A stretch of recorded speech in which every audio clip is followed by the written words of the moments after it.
नमस्कार दोस्तों, कैसे हैं आप सब। चलिए शुरू करते हैं आज एक बहुत ही अच्छी कहानी। एक बार एक राजा के राज्य में महामारी फैल गई। चारों ओर लोग मरने लगे। राजा ने इसे रोकने के लिए बहुत सारे उपाय करवाए, मगर कुछ असर ना हुआ और लोग मरते रहे। दुखी राजा ईश्वर से प्रार्थना करने लगा। तभी अचानक आकाशवाणी हुई।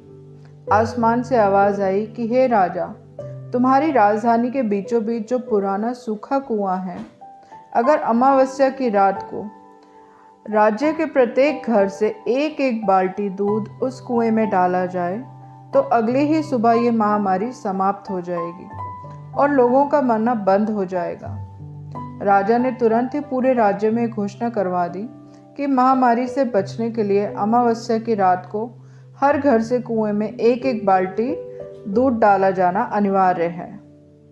अमावस्या की रात जब लोगों को कुएं में दूध डालना था, उसी रात राज्य में रहने वाली एक चालाक और कंजूस बुढ़िया ने सोचा, सारे लोग तो गांव में दूध डालेंगे, अगर मैं अकेली एक बाल्टी पानी डाल दूं तो किसी को क्या पता चलेगा।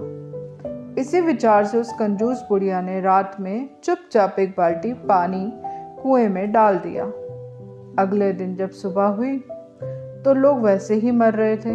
कुछ भी नहीं बदला था, क्योंकि महामारी समाप्त नहीं हुई थी। राजा ने जब कुएं के पास जाकर इसका कारण जानना चाहा तो उसने देखा सारा कुआं पानी से भरा हुआ है। दूध की तो एक बूंद भी वहां नहीं थी। राजा समझ गया कि इस कारण से महामारी दूर नहीं हुई और लोग अभी भी मर रहे हैं।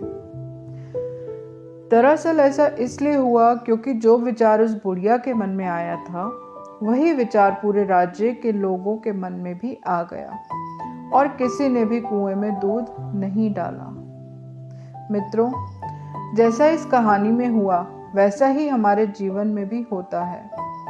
जब भी कोई ऐसा काम आता है जिसे बहुत सारे लोगों को मिलकर करना होता है, तो अक्सर हम अपनी जिम्मेदारियों से यह सोचकर पीछे हट जाते हैं कि कोई ना कोई तो इसे कर ही देगा, और हमारी इसी सोच की वजह से स्थितियां वैसी की वैसी बनी रहती हैं। अगर हम दूसरों की परवाह किए बिना अपने हिस्से की जिम्मेदारी निभाने लग जाएं, तो पूरे देश मेंबर ऐसा बदलाव ला सकते हैं जिसकी आज हमें ज़रूरत है।